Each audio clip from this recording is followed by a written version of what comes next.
Mrs Sharma को हर महीने 50,000 रुपए गुजारा भत्ता दिया जाएगा। इसके साथ ही शादी वाला घर और गाड़ी भी उन्हीं की रहेगी। मिस्टर शर्मा, आपको 1 हफ्ते के अंदर घर खाली करना होगा। कोर्ट की कार्रवाई यहीं समाप्त होती है। जज के हथौड़े की आवाज अर्जुन के कानों में किसी बम की तरह फटी। कटघरे में खड़ा अर्जुन कुछ पलों के लिए सांस लेना ही भूल गया। उसकी आंखों के सामने सब कुछ धुंधला हो रहा था। 50,000 रुपए, उसकी कुल सैलरी 1 लाख रुपए है। अगर इनमें से 50,000 रुपया माया को ही देने पड़े तो बाकी पैसों में वो क्या करेगा? उसका बीमार माँ बाप, अपना खर्चा, घर का किराया, ये सब कैसे चलेगा? और वो घर जिस फ्लैट को उसने तिनका तिनका जोड़कर सजाया था, क्या वो भी आज से उसका नहीं रहा? अर्जुन ने कांपती हुई आवाज में कहा, माय लॉर्ड, ये नाइंसाफी है। मेरे बूढ़े माँ बाप हैं, उनकी दवाइयों का खर्चा। जज साहब तब तक अपनी फाइल समेटकर खड़े हो चुके थे। उन्होंने अर्जुन की तरफ देखा तक नहीं। दूसरी तरफ से माया के वकील मिस्टर सेन फाइल दबाए एक कुटिल मुस्कान के साथ आगे आए। मिस्टर शर्मा, नाटक बंद कीजिए। मिस्टर सेन ने ताना मारा। कोर्ट में जज्बात नहीं, सबूत चलते हैं, और सबूत कहते हैं कि आप एक नाकाबिल पति हैं। आपने मेरी क्लाइंट को मानसिक रूप से प्रताड़ित किया है, इसलिए ये सजा आपको मिलनी ही चाहिए। अर्जुन ने वकील की तरफ देखा। गुस्से से उसका शरीर कांप रहा था। मानसिक प्रताड़ना? मैंने? मिस्टर सेन, आप चाहते हैं कि ये सब झूठ है। आप जानते हैं कि ये सब झूठ है। मैंने माया के लिए क्या नहीं किया। ऑफिस से आकर उसके लिए खाना बनाया, उसके सारे शौक पूरे किए। चुप रहिए, मिस्टर सेन ने डांटते हुए कहा। अब ये सब बोलकर कोई फायदा नहीं, फैसला हो चुका है। इन कागजों पर साइन कीजिए और याद रखिएगा, अगले 7 दिनों में मुझे घर खाली चाहिए।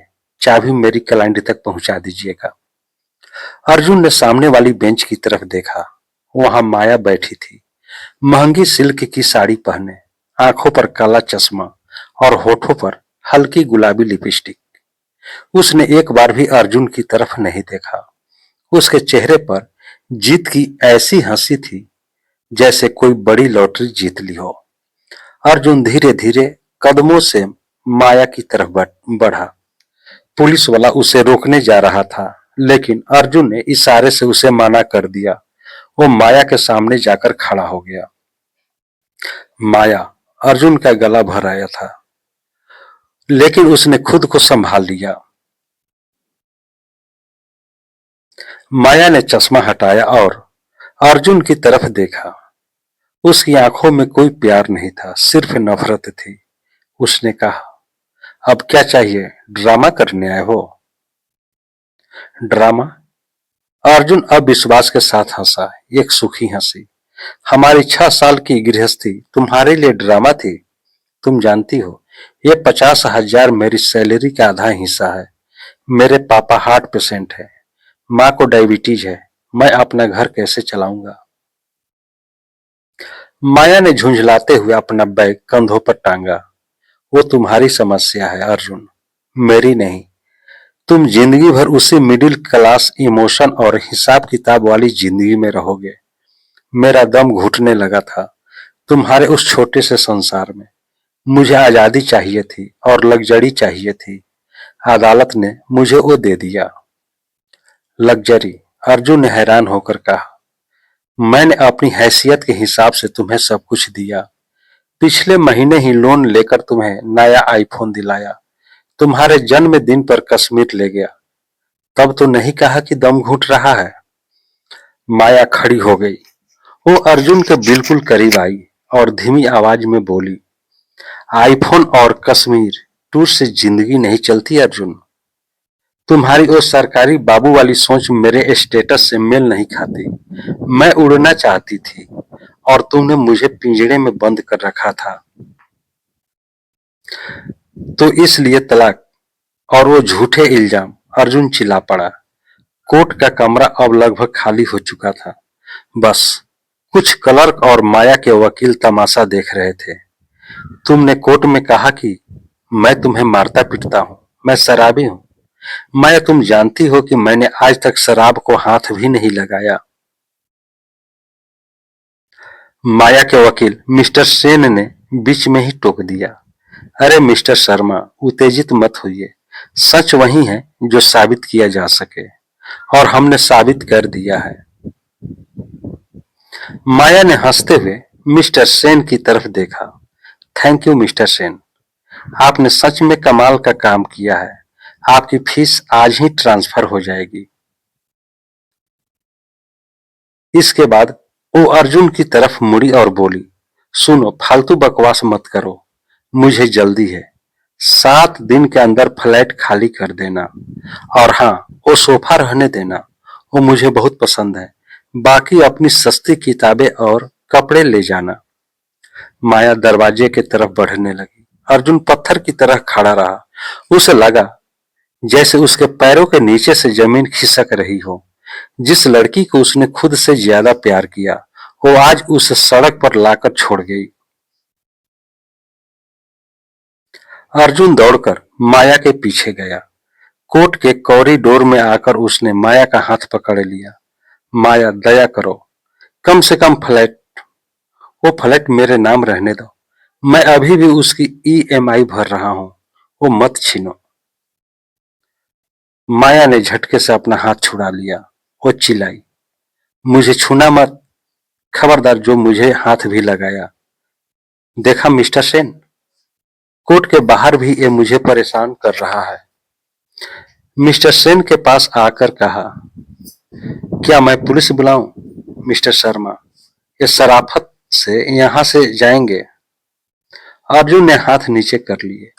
उसने फुसफुसाते हुए कहा, क्या आपको क्या किया माया? सिर्फ पैसों के लिए, सिर्फ थोड़े ज्यादा आराम के लिए तुमने मुझे ऐसे बर्बाद कर दिया। माया कुछ कहने ही वाली थी, तभी अदालत के बाहर एक चमकती हुई गाड़ी मर्सिडीज आकर रुकी। गाड़ी का हॉर्न 2 बार बजा। माया के चेहरे पर एक पल में मुस्कान खिल गई। ऐसी हंसी अर्जुन ने पिछले 2 सालों में नहीं देखी थी। गाड़ी का दरवाजा खोलकर जो आदमी उतरा, उसे देखकर अर्जुन का खून जम गया। रोहन, माया का बॉस। रोहन काफी लंबा था, सूट बूट में तैयार, आंखों पर महंगा सनग्लास। वो हंसते हुए आगे आया। अर्जुन को देखकर उसके होठों पर एक तिरछी मुस्कान आ गई। हे माया, काम खत्म?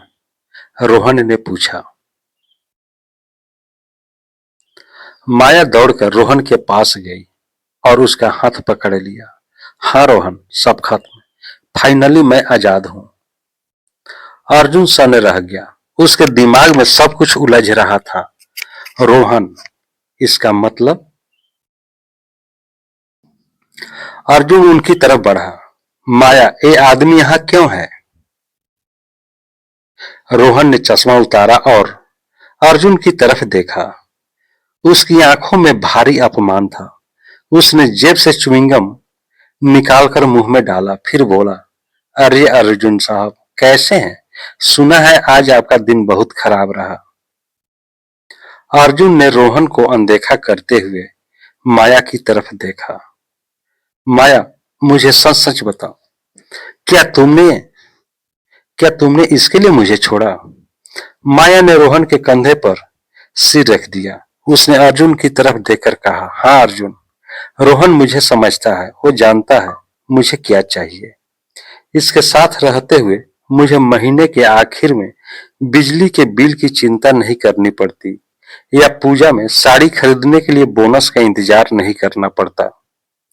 अर्जुन को यकीन नहीं हो रहा था, लेकिन माया, ये तो शादीशुदा है, इसका तो। रोहन हंस पड़ा। वो पुरानी बात है अर्जुन, मेरा डिवोर्स प्रोसेस चल रहा है, और वैसे भी जिंदगी एंजॉय करने के लिए है, सेक्रीफाइस यानी त्याग करने के लिए नहीं, जो तुम कभी नहीं समझोगे। अर्जुन गुस्से से कांपते हुए बोला, माया, तुमने मुझे धोखा दिया है। ऑफिस टूर के नाम पर तुम इसके साथ घूमने जाती थी, जब मैं रात रात भर जाकर तुम्हारा इंतजार करता था। तुम तब बकवास बंद करो, माया चिल्लाई। फालतू बातें मत करो। हाँ, गई थी, क्योंकि तुम्हारे साथ एक पल रहना भी मेरे लिए दम घुटने जैसा था। तुम एक लूजर हो अर्जुन, एक बहुत बड़े लूजर। रोहन ने माया की पीठ पर हाथ रखकर कहा, बेबी छोड़ो, ऐसे छोटे लोगों के साथ बात करके मूड खराब करने से कोई फायदा नहीं। चलो आज सेलिब्रेट करेंगे, ताज होटल में डिनर बुक है। माया ने आखिरी बार अर्जुन की तरफ देखा। उसकी आंखों में कोई पछतावा नहीं था। उसने कहा, सुनो अर्जुन, हर महीने की 1 तारीख को मेरे अकाउंट में 50,000 रुपए आ जाने चाहिए। अगर एक दिन की भी देरी हुई तो मैं फिर कोर्ट आऊंगी और तब तुम्हारी सरकारी नौकरी भी खा जाऊंगी। अर्जुन ने दीवार का सहारा लेकर खुद को संभाला। उसने कहा, पैसे तुम्हें मिलेंगे माया, सब मिलेगा, लेकिन याद रखना, किसी का घर तोड़कर कभी खुश नहीं रह सकता। रोहन हंसा। फिल्मी डायलॉग, चलो माया। माया ने अर्जुन की तरफ पलट कर भी नहीं देखा। वो रोहन के साथ उस महंगे मर्सिडीज में जा बैठी। अर्जुन ने देखा, उस ऐसी गाड़ी के कांच के उस पार माया हंस रही है। रोहन ने उसके कान में कुछ कहा और माया खिलखिलाकर हंस पड़ी। गाड़ी स्टार्ट हुई और धूल उड़ाते हुए पल भर में आंखों से ओझल हो गई। सरकारी नौकरी की आधी सैलरी माया को देकर क्या अर्जुन अपने बूढ़े माँ बाप को खिला पाएगा, या पैसों की इस कमी को पूरा करने के लिए अर्जुन किसी ऐसे अंधेरे रास्ते पर कदम रखेगा जहां से लौटने का कोई मौका नहीं मिलेगा। इस कहानी को अगला भाग अगले वीडियो